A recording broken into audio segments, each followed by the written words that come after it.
Today I'm here with Chris Coleman, who is the Deputy Special Representative to the Secretary General at the UN Mission in Kosovo, also known as UNMIK, from 2016 to 2020. Good morning, Chris. Good morning, Madison. And can you please state your full name for the record? Chris Coleman. Today's date is December 7th, 2023. So Chris, in 2015, you were appointed the Deputy Special Representative of the Secretary General at UNMIK. Can you just start by telling us a little bit about what were your duties and responsibilities in this role? Sure. And actually, before we get into that, how did you go about getting appointed to this role? Well, it was a competitive process. Some colleagues asked me and encouraged me to apply. So I did, and it all worked out fine, I guess. Wow. Yeah. All right. So then once you were in that role, what did that look like? What was I up to? Yeah. Especially at the beginning, when you were first getting started. Well, that's a side story. I arrived when the head of mission was away with a rather serious illness.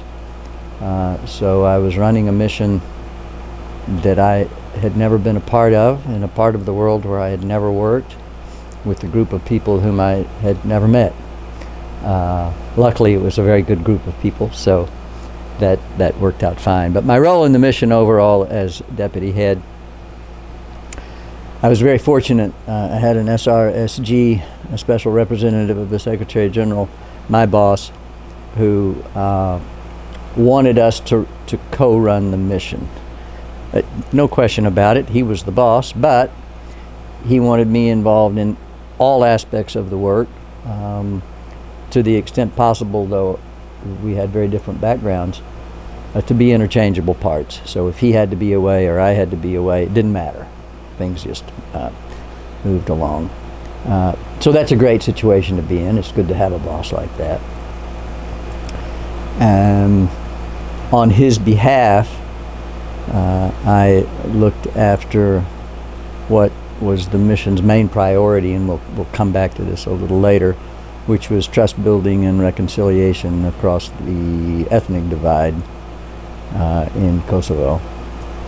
And on his behalf, ensuring that our funding, our resources, human and financial, were directed in pursuit of those, or to advance that priority.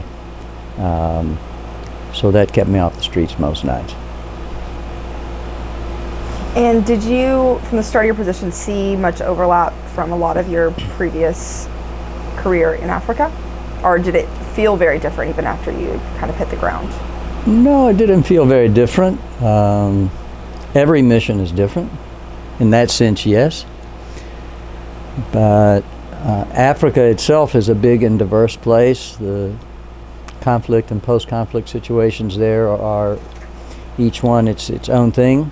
There were more differences between some of the missions in Africa than there were between those missions and the one in Kosovo. So it wasn't that huge of an adjustment. But as in every new situation, it's always a steep and exciting learning curve to find out this culture, these people, this situation, its history, the aspirations, the fears, the threat perceptions, all of those dimensions. And then the correlation of forces. I don't mean military forces, but the overall correlation of who has power and influence over whom, internationally in regard to that case and within the society. So that's a big learning curve. It takes time, but that takes time wherever you go. And that's part of what keeps this work very interesting. Mm-hmm. And so, from your first day on the job, what were you viewing as some of your primary challenges that you expected to face, if you had any? UNMIK was by that time an old mission, 15, 16 years old. And so it was a steady state mission. It was a good degree of stability and Kosovo, nothing to be complacent about, but it wasn't like some of the missions where we had to be worried every minute about an outbreak of large-scale violence. Wasn't like that. However, what was the case is that the ethnicities in Kosovo, and in particular the Albanian majority and the Serb minority, still did not work well together. Still had a very different vision of where Kosovo should be going in the world. Still had an extraordinary degree of distrust. I'm talking in broad terms. Of course, there are exceptions of individuals, but this was the situation. In those circumstances, it would be very hard for Kosovo to realize its full potential, even close. And it would also mean that the international community, in one way or another, including the NATO-led Kosovo force, which was there, would be there forever, right? Until we could kind of get over this, which is a long-term prospect. So that was our big challenge. That was the work to be done, and that's where we focused our efforts. And given that this was a steady state mission that had been there for a long period of time, was there already talk when you arrived about UNMIK trying to phase out of operations, either then or in the future, or as you just mentioned, because of ongoing tensions, you just weren't even talking about that possibility yet? It's an interesting case. In the case of Kosovo, it wasn't for us to decide. The Security Council would need to decide for UNMIK to close, and the Security Council hadn't taken that decision, and there was no prospect that it would. There were very deep differences on the council about that question, and so there was a kind of a stalemate. So after the declaration of independence of Kosovo in 2008, UNMIK changed fundamentally. It became a very small operation, which was appropriate to the circumstances. It didn't exercise executive authority in the ways that it had in the early days, because, again, no longer a role that should be played, that needed to be played. We had spent years, the international community had spent years building up the institutions of Kosovo so that Kosovans could have a greater and greater role in running their own affairs. That had worked. Good. But still a society where there are things to be done, important things. A Security Council who has not decided we should leave, so here we are. So let's work on those important things as best we can. And so given that UNMIK used to have authority over a lot of Kosovo in lieu of a government, and there was in the Declaration of Independence in 2008, how was the relationship between UNMIK and the new Kosovan government whenever you were serving in UNMIK? What did that relationship look like, especially given the transformation of UNMIK's role from primarily a driver to the kind of backseat? Sure. The official position of the government of Kosovo was that UNMIK should close.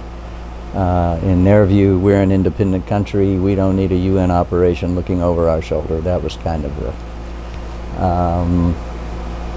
Informally, of course, we maintained very good relations with a broad array of Kosovo officials at all levels. They understood that we were there to help, not to hinder. As always, there were some tensions because we had some differences of views on things that were important.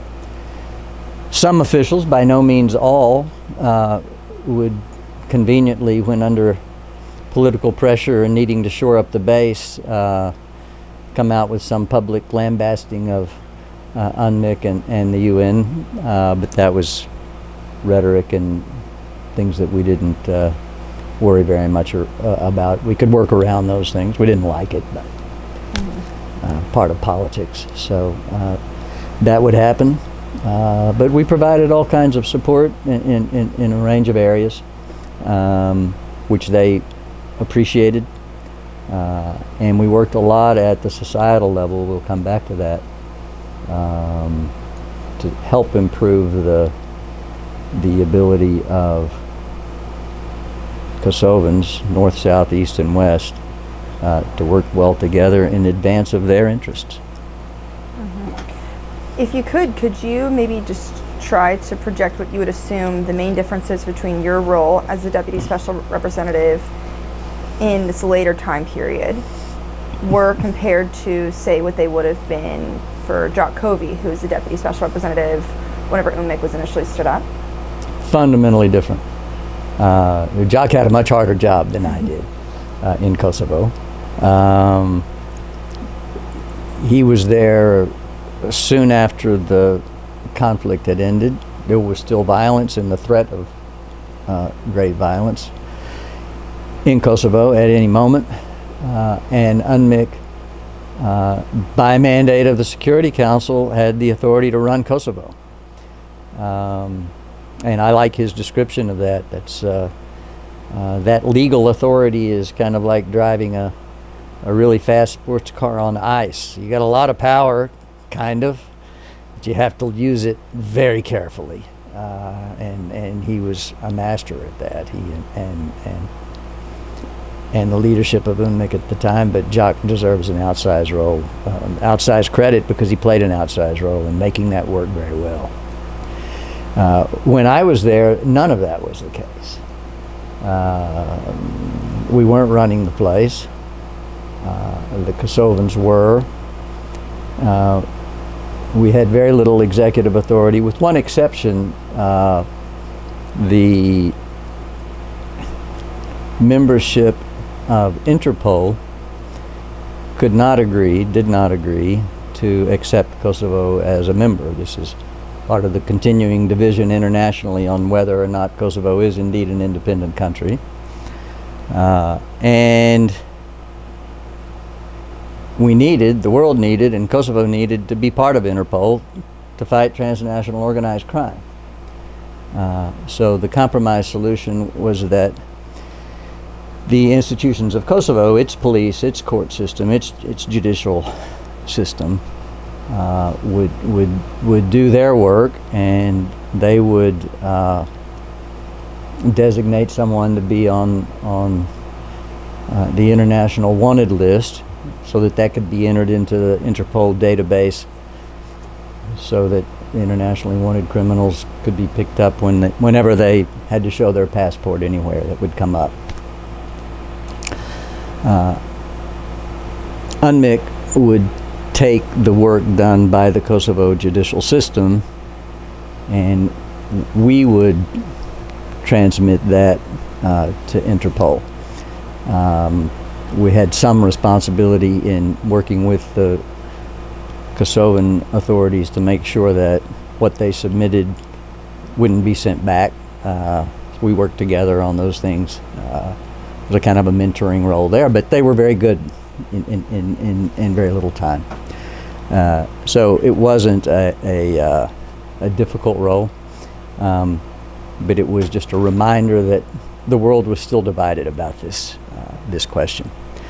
So what that left for us really was, as I've said, looking at the priority areas of Kosovo when it came to peace and security, seeing where we had a comparative advantage to provide support, small mission, small resources, so use them catalytically so that they'd have a bigger impact than we would have alone, and focus on those.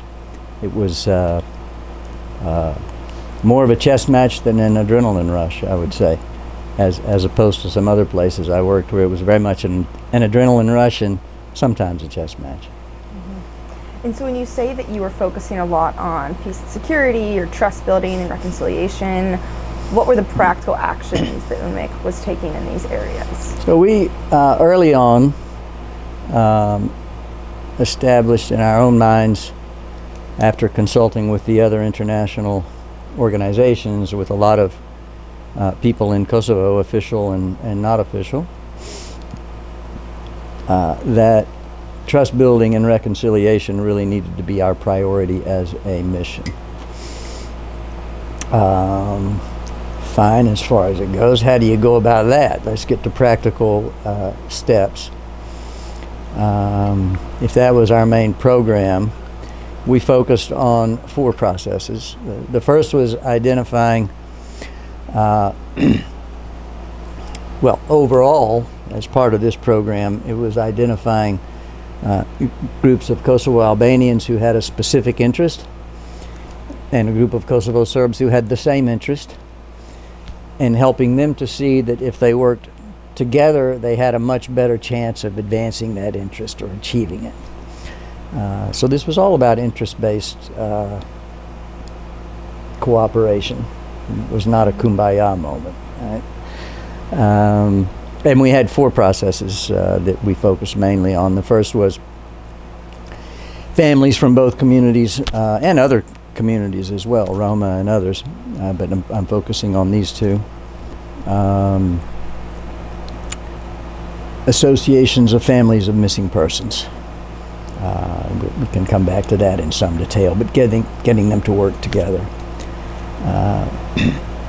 The second was women's groups of various kinds. Long way to go in ensuring equality and fair treatment on a whole range of things in the world and in Kosovo. Kosovo Albanian women and Kosovo Serb women had some of the same challenges. For example, while the laws of Kosovo were fine, the customary practice wasn't when it came to inheritance of property. So, if you were a daughter, you didn't inherit anything. You were expected to get married, and your husband would inherit stuff. If you were the sons, you inherited stuff. Was there any way for parents for the daughter to inherit something, or they could choose? Legally, it was fine, but they didn't choose usually because that wasn't the custom. Wasn't how things were thought about. So what does that mean? Obviously, if you're a woman and you get married and you're utterly dependent on your husband, and turns out to be a bad marriage, even an abusive marriage, very hard to get out. I mean, that's just one, maybe the extreme case. There are a lot of other problems with this. So there were people who had suffered from this a lot, obviously, and some of them had become a little bit organized, which is always a good thing. And we worked with those groups and helped them to join forces in that advocacy. We amplified those voices with a short film that was shown throughout Kosovo and generated a lot of discussion in municipalities and towns around the region. So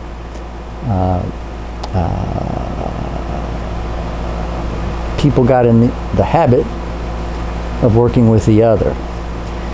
And each of these examples, and we had a number of projects, I'm giving one example, has a little ripple effect because they know people and they talk about their experience and others see it. So that was one area. One of the issues we worked on with groups of women. Another we focused on was youth. There were a lot of kids in Kosovo who had never met anybody from the other ethnicity. Wow. And even if they lived right next door. So they might live right next door. So we're always afraid of the unknown, and we're sometimes hostile to the unknown. Whatever bad things they'd heard about the other, they had no reason not to believe because they'd never met anybody to disprove that.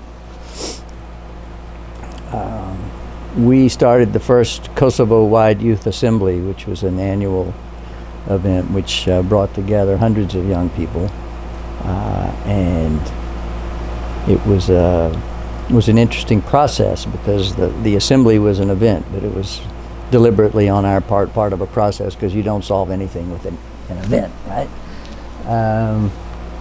But we'd get them together and have them work on things in teams, like what are your aspirations? And of course, young people, their aspirations are going to be similar, right? There will be similarities. What are the obstacles you see to achieving those aspirations? And again, a lot of the same answers. How can you envisage circumventing those obstacles? And what do you need in order to do it?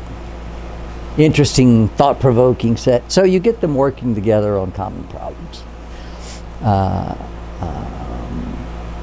We then, this is just an example, but as part of this ongoing process, we'd have little contests of Kosovo Serb and Kosovo Albanian young people working together to come up with a small business idea that as young people they could run with some startup funding.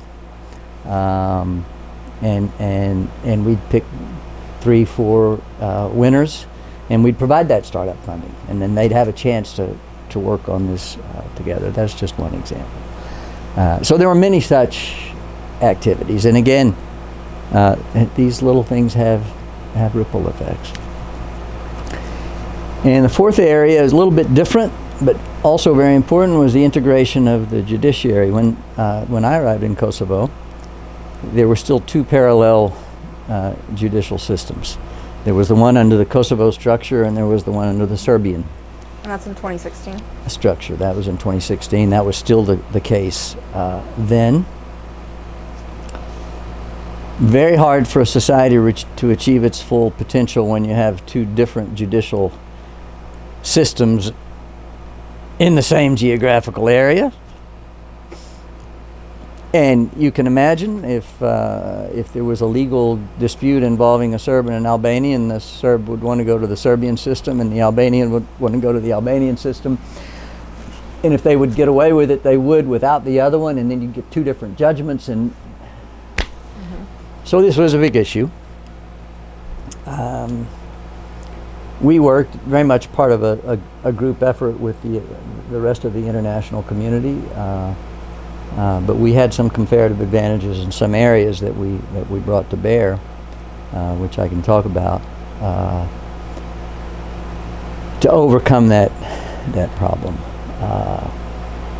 Our head of the justice section had long experience in the Balkan region, long experience in Kosovo, knew especially the Kosovo Albanian judges very well. They trusted him. He spoke their language, literally and metaphorically. And we had the Mitrovica regional office in UNMIK, which northern Kosovo, Mitrovica region, kind of the fault line, where in the northern part there are many Serbs. There's a high concentration of Serbs, and it's right at the boundary line with Serbia, and they were all in the northern half of Mitrovica. In that part of Kosovo, they were all under the Serbian system. Our Mitrovica regional office had the same kind of relationships with the judges there. So we used that, get people together, get them talking through these things, how it could work, what were their challenges, and again, working with others. I'm not saying this is UNMIK went out and did this one night, not at all, but eventually this happened. Judiciary was integrated. Now we have a big challenge. It's done. You don't want a newly integrated system to fail. So this is a huge victory for Kosovo, that you now have one system. Let's not let it be wrecked. And there were a lot of threats to that system, being overwhelmed by this new setup and institutional change, and people weren't used to working together, and there was a huge language issue. So you can imagine if you're if you're an Albanian speaking only judge and the case before you involves Serbs, or vice versa, a Serb speaking only judge and the case before you involves Albanians. And you couldn't say, well, we'll just give all the Serb cases to the Serbs and the Albanian. That wouldn't work, obviously. That would be viewed as terribly prejudicial. So we did a lot on language assistance. We very much did that as a temporary measure to get them over the hump until they could do it themselves. We didn't want to become a substitute for... What kind of language assistance did you provide? So translation, and translation equipment, and in the short-term funding for translators and interpreters, so that both the documents and then the spoken word in the courtroom would be conveyed. Another thing that really weighed on them was the big backlog that this new system inherited from the old systems. And the old saying, justice delayed is justice denied, loomed large. And we needed this new system to be seen as responsive and successful. So we lined up an army of interns, recent law school graduates. So they were qualified, young, not very experienced, and we did this so that the judicial authorities could throw all the relatively easy cases that didn't need vast experience at them, and they could work through them and reduce this backlog. So that's another kind of example of how we went about that, and that worked. And the system was off to a running start. Now, I understand in recent times, because of some big political differences among Kosovo Serbs and Kosovo Albanians, the Serbs have, for the moment, withdrawn from those institutions. It's not a new thing that sometimes the cooperation or lack of it between the two groups deteriorates, and the Serbs sometimes do withdraw. I hope they will come back very soon. It's a reminder that we still have a ways to go. Mm-hmm. So you did mention, when talking about some of these programs that you were implementing, that you coordinated with other organizations that were operating within Kosovo. Can you tell us a little bit about what that coordination process looked like and how you utilized different skill sets? Sure, it's very important. My message anywhere in the world, when we have several organizations in the same place, is that we can succeed together or fail separately, and that's just how it is. We need to concert efforts. We need to be careful not to allow a party or the parties to play one off against the other, to go forum shopping, as it were, because they know how to do that. And in a place like Kosovo, where the international community has been present for so long, they've become very good at it. So it's important. I chaired, on behalf of the Special Representative, a weekly meeting with senior officials of all the international organizations there. So KFOR, the NATO-led force, the Organization for Security and Cooperation in Europe, the European institutions. There were 3 in place there. The European Union Special Representative, the European Commission, and ULEX, a rule of law mission that had been deployed by the EU in the transition after UNMIK's role was changed, which had a limited executive authority. The Council of Europe, and the UN Development Coordinator. So we had the main players around the table, and we could chat through things. And of course, the world comes down many times to human relationships. Between those weekly meetings, there are a lot of side meetings between individuals to to work on specific issues. So that was a pretty well-honed machinery. While I was there also, and this was the SRSG's initiative, he instituted a monthly luncheon just with heads of missions. So it was a very small get-together, and they could chat quietly about what was on their minds. And that was also a very valuable mechanism. So you mentioned a little bit ago that sometimes there would be political actors within the Kosovan government who would take aim at UNMIK just to gain some political advantages. Did that ever impact your work? Or even serve to discredit you in any way to the Kosovan public? Sure. I mean, elected officials saying nasty things about you in public and being quoted in social media and everywhere else, it has an effect, definitely. Mm-hmm. Was there anything you were able to do to mitigate that and to uphold UNMIK's reputation? Well, we tried to avoid getting involved in the slugfest, right? That's not a really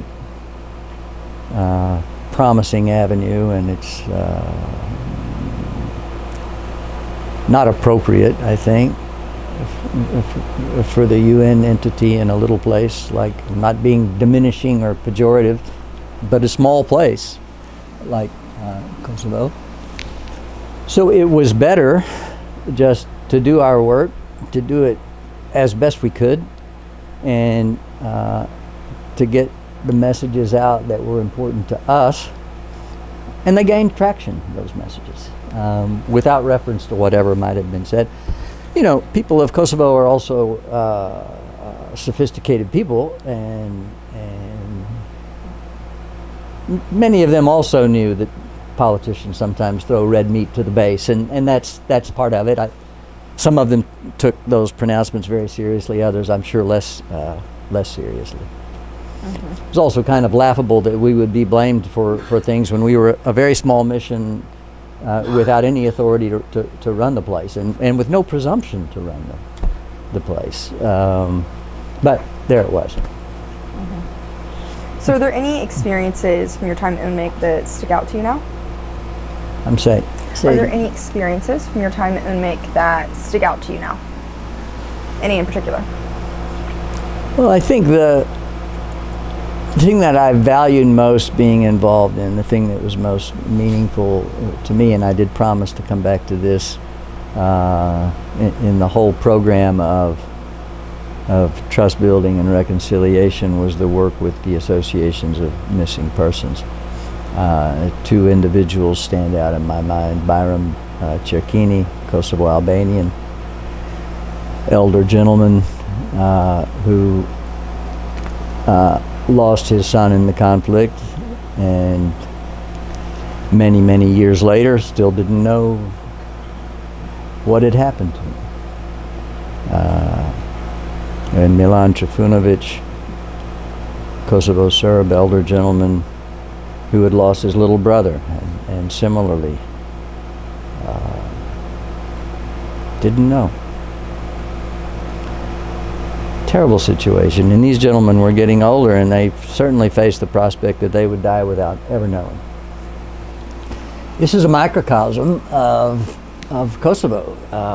As late as 2016, there were still more than 1,600 missing persons from different ethnicities. You can imagine how many families that affected. And this is normal, that they weren't very precise about blame here. This is normal in any society, in any such circumstance, that,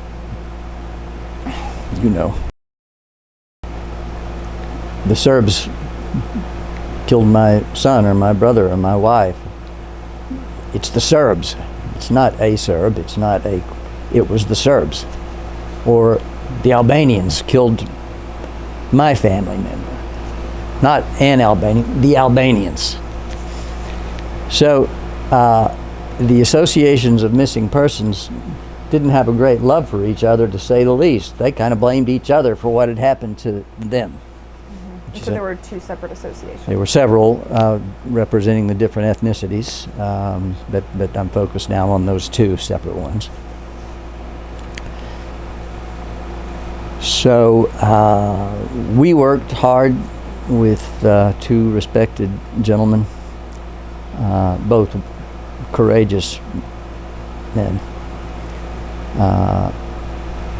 And they did the heavy lifting in convincing their respective associations that there was a better chance of getting some movement on the missing persons agenda if they advocated together. And they formed an association of missing persons, which was inclusive. And we supported that in as many ways as we could. So we helped them, provided the startup costs for a missing persons resource center, where information, leads, anything that might be helpful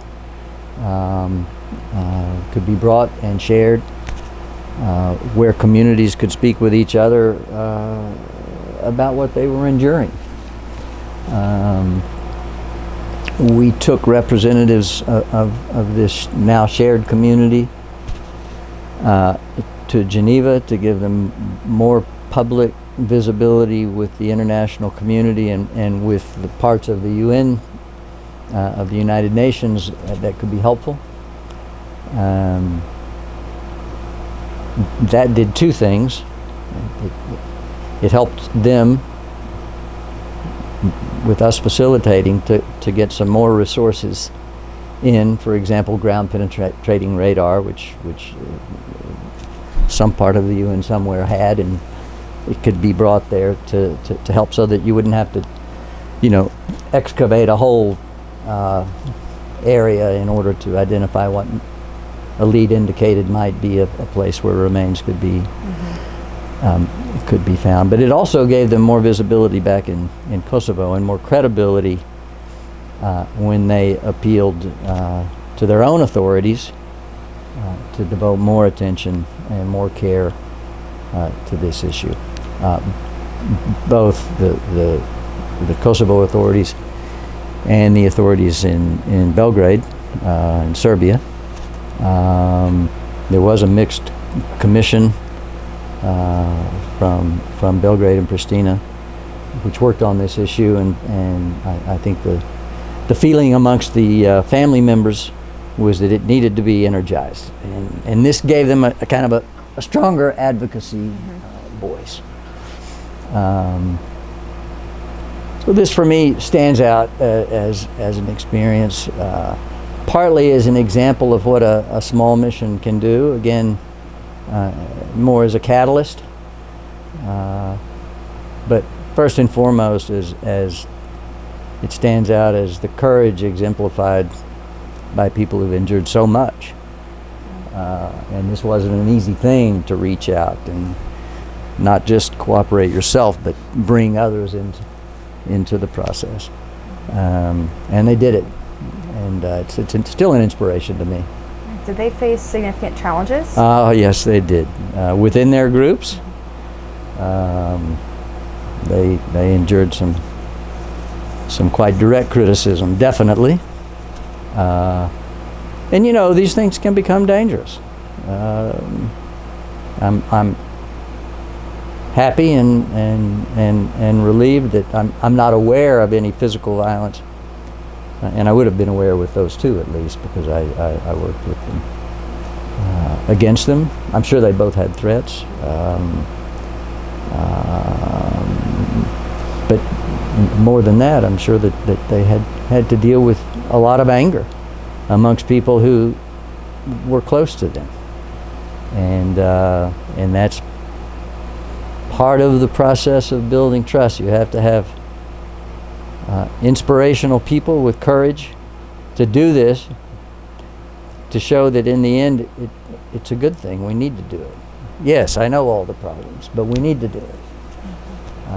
And it begins to catch on. Now, I characterize all of this trust building and reconciliation work in Kosovo kind of as an anchor to windward, which is to say a stopgap to prevent things from getting worse, to make them better gradually, but to prevent them from deteriorating also. It only takes one firebrand speech from a war hero about how nasty those other ones are to make all of this a lot more difficult, and to make the positions of people like Bayram and Milan, or the women I was talking about, or the young people, or the judges, makes their lives very difficult if suddenly the broader political atmosphere is poisoned for working with the other. And that happens. So we have to be the the force that kind of encourages, supports, helps, amplifies the voices of those who are making it happen. Mm-hmm. So having yourself played a significant role in that for a few years, what would you say some of your lessons learned are that could be applicable to practitioners working in UN missions today and serving a similar role?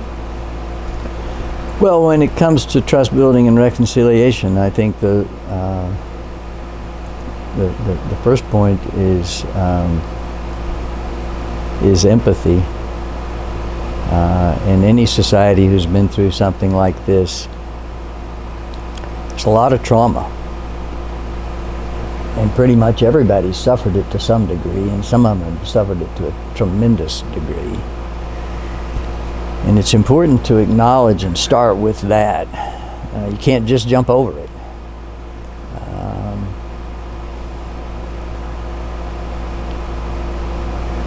That's one. Two, you're not going to achieve it by, as a foreigner, making impassioned pleas or inspirational speeches. Not going to do it. It's identifying influencers, leaders. Influencers now is a term that has a specific meaning with regard to social media, which can be part of it, but I'm talking more broadly the use of that word. People who have influence within their communities at various levels. Identifying them and supporting them. Sometimes helping them to see how they can help their own society in ways that they may not have identified before. But they're the ones doing it, not us. And to remember, they're the ones taking the risks. Yeah, anywhere in the world a UN official can get killed. It happens. But most UN officials go, they may be in some danger, and then they go home or to another mission somewhere. The people who are living in the conflict zone or the post-conflict zone don't have that luxury. They might get killed. That happens. They might be threatened, but they are home. So the risks for them are extraordinarily high. And it's important to be respectful of that and understanding of that and supportive of those who are willing to do that. Not because we want them to, but because they see that it's for the greater good of their own society. I think these are the keys. Ruthlessly channeling resources only to those priorities and not to anything else. And the not to anything else part is where the ruthlessness comes. So this is important in any UN mission anywhere in the world. The resources are finite, even for the big missions. The resources for this kind of activity are finite, as they should be. That's normal. And in a conflict and post-conflict situation, the needs seem to be infinite. And there's so many things that you could spend a little money on that would help somewhere. And if you think of it in those terms, you're going to spend a lot of money on things that could help somewhere, but at the end of it, you haven't made any lasting difference. There's been no real impact beyond this little thing that was helpful and that one, and yeah, it was all helpful, but So, identifying your program, what's your big priority here? Identifying the processes I mentioned before that are going to advance that program. And then identifying projects, specific projects carried out by people who can be held accountable that will advance each of those processes. And if one of those projects comes to your desk and from a credible interlocutor and you see it's going to advance that program, you can just say yes. It's quick. You don't miss a window of opportunity because these things are fluid and you can miss them and they don't come back again. And if anything comes across your desk which doesn't advance those processes, no. Sorry. And that's hard because there are needs that are real and you'd like to, but no. So being ruthless in that way, to ensure that all the resources you have, which are finite, are devoted to those few things that you've deemed to be most important for your mission to accomplish in order to advance the Security Council's desired end state. That's what we do.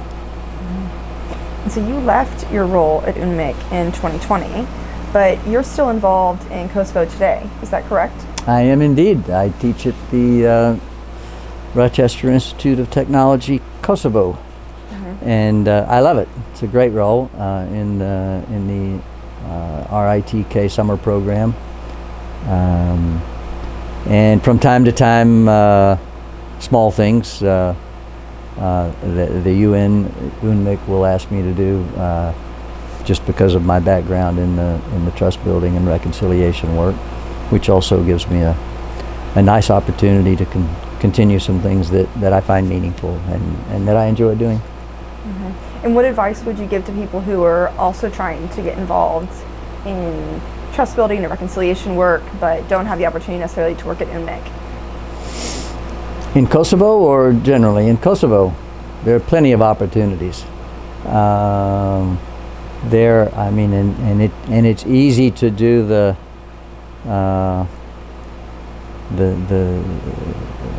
internet search.